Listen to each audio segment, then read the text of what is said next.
Tapi kan kenapa kita harus lepas Piala AFF? Nah, Karena Piala AFF itu kan membawa nama negara. betul. Apa kita mau lihat Indonesia dibantai di Piala AFF? Kan enggak.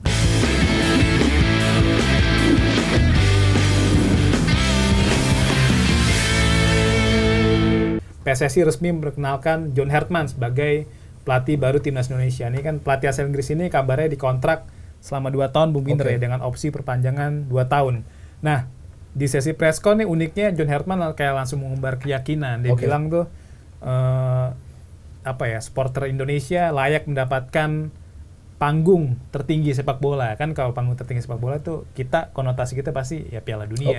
Terus juga dalam sesi yang sama dia juga bilang kalau pengen atau berambisi mencetak sejarah di Piala Asia. Nah kan kebetulan target John Hartman ini berat banget Bung Binder. Dia ditargetkan bahwa Timnas Indonesia lolos perempat final Piala Asia 2027, juara Piala AFF juga 2026, dan juga kebetulan dia juga nggak cuma mimpin Timnas Indonesia senior ya. Dia bakal mimpin Timnas Indonesia U23 dan ditargetkan membawa Timnas Indonesia U23 lolos ke Olimpiade Los Angeles 2028. Nah, melihat rekam jejak John Hartman yang sukses ya di Selandia Baru, di Kanada, dan juga memiliki rekam jejak yang panjang lah. Terus dihadapkan dengan target-target yang begitu berat di hadapannya saat ini. Menurut Bung Binder ini targetnya realistis atau memang harus dipenuhi oleh John Hartman? Kalau menurut saya dia sudah tahu target ini kan sebelumnya ya. Pada saat interview ya. Tentunya pastilah dia sudah tahu dan dia setuju ya. Artinya dia menerima tantangan ini. Bahwa saya nanti berhasil atau tidak ya itu tergantung nanti. Bagaimana dia bisa mengatasi tim ini ya, yang tim senior dan juga tim U23, bagaimana dia bisa menyiapkan skema untuk dua tim ini yang berbeda. Walaupun kita tahu skema dia di Kanada high tempo lah, mainnya tempo tinggi, passing, bergerak, main terbuka, walaupun kadang-kadang pakai 3 center back. Saya pikir ya kalau soal target ya ini bukan target yang ringan juga bagi dia, ini termasuk target yang berat juga karena ini kan adalah lingkungan baru ya bagi dia ya. Beda halnya dari Kanada dia pindah ke Amerika Serikat. Nah, itu memang udah di sana. Udah di CONCACAF. Tapi ini kan dari CONCACAF dia pindah ke Asia. Ini udah beda. Jauh banget pasti. Jadi tidak akan mudah. Ini dia butuh waktu untuk belajar. Berapa lama Bung Binder waktunya untuk adaptasi? Kalau saya sih pernah mengatakan sebelumnya 3 tahun sebetulnya. 3 tahun. Tapi kan dalam 3 tahun itu kita perlu melihat perkembangannya. Perkembangannya ke atas atau malah turun. Nah, itu tergantung lagi dari John seberapa cepat dia bisa belajar. Kan dia sudah mengatakan sekarang ini fasenya untuk adaptasi. Beberapa bulan awal kan untuk memahami, mengerti dan juga untuk menerima masukan-masukan. Nah, itu. Jadi ini tergantung kepada pelatihnya juga. Siapa saja yang menjadi tim kepelatihannya kan belum tersusun. Baru 1 kan pelatih fisik. Ya katanya kan bakal diumumin dalam 2 minggu ke depan Bung Binder ya, kalau dari perkataan dari perwakilan BTN. Nanti bakal diumumkan dalam 2 minggu ke depan siapa yang bakal mendampingi John Hartman ya, di luar pelatih fisik tadi kan. Nah, kalau misalnya sebenarnya kan dalam preskon kemarin tuh John Hartman bilang di Piala AFF dia mungkin bakal membawa banyak pemain muda ya, karena dia bakal menjajal banyak pemain muda di turnamen yang bisa dibilang ya di luar kalender FIFA Bung Binder. Nah, di saat bersamaan kita sebagai pencinta sepak bola juga pengen ya melihat timnas Indonesia tuh berprestasi di Piala AFF karena kan kebetulan ketika semenjak turnamen ini diturunkan atau diadakan di tahun 96 kita belum pernah juara kan. Prestasi terbaik kita cuma jadi runner up sebanyak 6 kali. Nah, tapi kalau Bung Binder sendiri sebenarnya Piala AFF ini merupakan ajang memaksimalkan pemain muda atau ya mainin aja pemain terbaik yang ada. Maksudnya kan di Asia Tenggara ketika Piala AFF main tuh otomatis libur ya liga-liganya. Liga Indonesia libur, Liga Malaysia libur, Liga Thailand libur. Di saat bersamaan kan kita Indonesia, maksudnya timnas Indonesia punya banyak pemain yang beredar di Asia Tenggara. Ada Sean Patinama juga, ada Sandy Walsh, ada Asnawi, terus juga ada pemain-pemain yang main di Super League, ada Tom Haye. Nah, kalau Bung Binder melihatnya sendiri, mereka wajib dipanggil atau memang ya pemain muda aja seperti kayak di AFF 2024 yang ujung-ujungnya kita kalah di fase grup. Kalau feeling saya kebanyakan akan dipanggil pemain-pemain yang bermain di liga domestik. Kayaknya dia udah ngomong itu juga. Tapi itu tergantung nanti kan siapa saja yang dia mau panggil. Saya pikir kalau mau panggil pemain muda itu nanti untuk U23 lah. Iya kan? Dan ini tergantung lagi nanti antara John dengan PSSI. Mereka pilihnya seperti apa. Tapi kalau feeling saya kemungkinan akan ada gabungan. Pemain muda, pemain senior tapi yang bermain di liga lokal. Karena itu kan kalendernya berdekatan dengan Liga Eropa yang akan dimulai. Betul. Nah, pada saat itu tim-tim di Liga Eropa itu sudah mulai yang namanya pre-season. Pasti pemain kan harus gabung ke sana. Kecuali nanti dikasih izin sama klubnya. Tapi kalau soal Piala AFF tetap itu adalah piala yang penting. Walaupun kita punya potensi untuk bersaing di Asia. Tapi kan kenapa kita harus lepas Piala AFF? Karena Piala AFF itu kan membawa nama negara. Betul. Apa kita mau lihat Indonesia dibantai di Piala AFF? Kan enggak. Itu kan negara kita. Banyak fans yang bilang Indonesia udah level Asia gitu. Udah nggak main Asia Tenggara lagi gitu. Kalau Indonesia sudah level Asia berarti Indonesia sudah harus masuk ke Piala Asia terus dan lolos terus dari fase grup, kan kenyataannya baru sekali kita lolos. Betul. Itu bukan berarti sudah level Asia, enggak juga kan.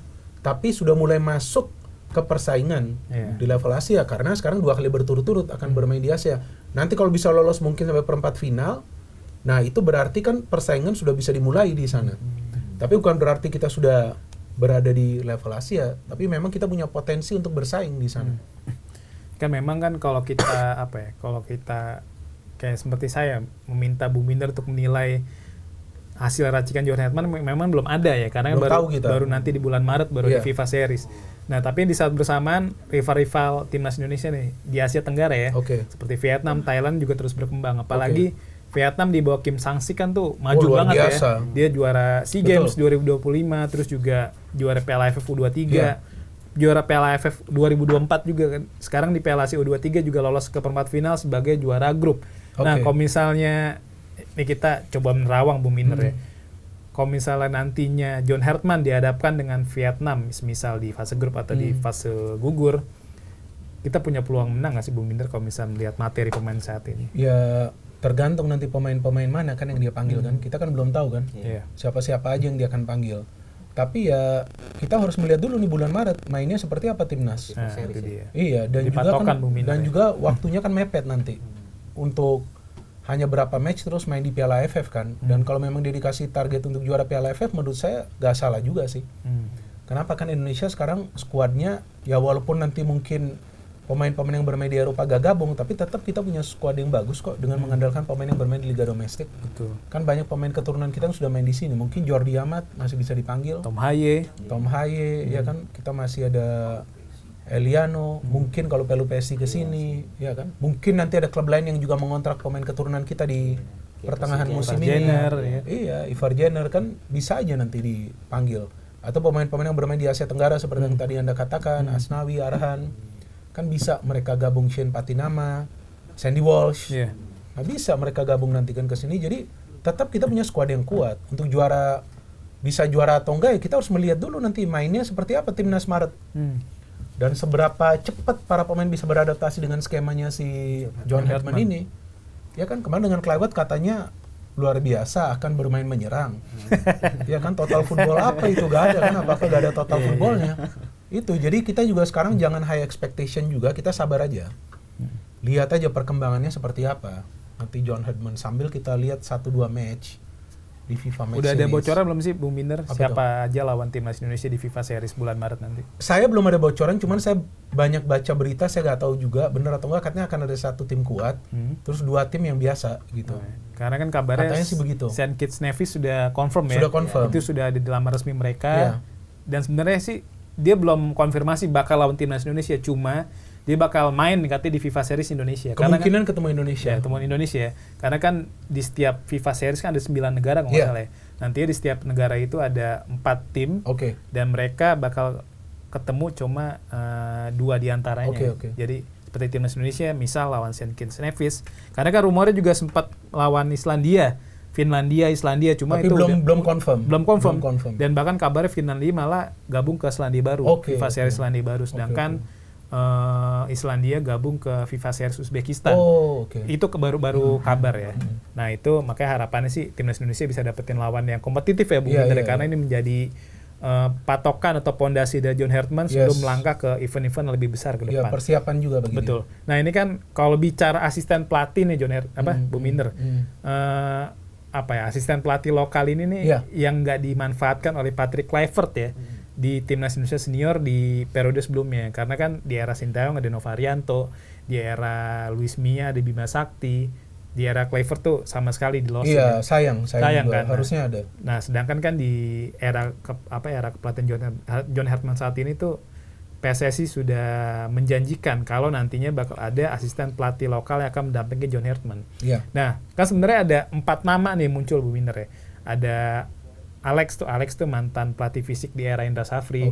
Terus juga ada Zulkifli Syukur, terus ada Kurniawan Dwi Wijanto dan Bima juga Sakti juga masuk. Bima Sakti udah ngelatih Persela. Udah ngelatih ya, betul. Nah, pokoknya dari nama-nama yang sudah saya sebutkan tadi, sebenarnya siapa sih yang paling cocok mendampingi John Herdman? Ya, saya pikir kemungkinan Zulkifli ya. Zulkifli, Karena sebelumnya juga kan dia sempat diinterview ya oleh Kluivert ya, tapi nggak tahu kenapa gak jadi ya. Tapi jadi asisten pelatih U23. Nah, jadi kan dia kan. Kalau menurut saya dia layak juga ya dikasih kesempatan ya menjadi asisten pelatih ya. Dan juga dia kan sebagai mantan pemain cukup lama bermain ya. Jadi saya pikir pelatih seperti Zulkifli layak diberikan kesempatan, kecuali nanti ada pilihan lain ya dari PSSI untuk memberikan opsi bagi John Herdman. Dan saya pikir kan bagi John yang penting dia bisa dapat pelatih yang bisa juga nyetel dengan dia ya, yang ide-idenya bisa dia pahami gitu. Contoh seperti Nova kan dengan Sintayong kan dia bisa pahami ide-ide Sintayong dan bisa dia praktekkan dan jalan dan berhasil. Itu aja. Dan terbukti kan benar, dan terbukti memang Nova Arianto juga sukses di level U17 betul. Bawa timnas Indonesia lolos ke Piala Dunia U17, terus juga sekarang lagi mencoba membangun pondasi di timnas Indonesia U20. Betul. Jadi kalau menurut Bung Binder memang Zulkifli Syukur yang kemungkinan ya, atau harapannya mungkin. Kalau harapan saya seperti itu. Kalau Kurniawan gimana Bung Binder? Kurniawan bisa juga, apalagi dia sudah punya pengalaman di Como kan. Nah ini tergantung nanti dari hasil interview assessment dari John Herdman dan pelatih fisiknya itu kan.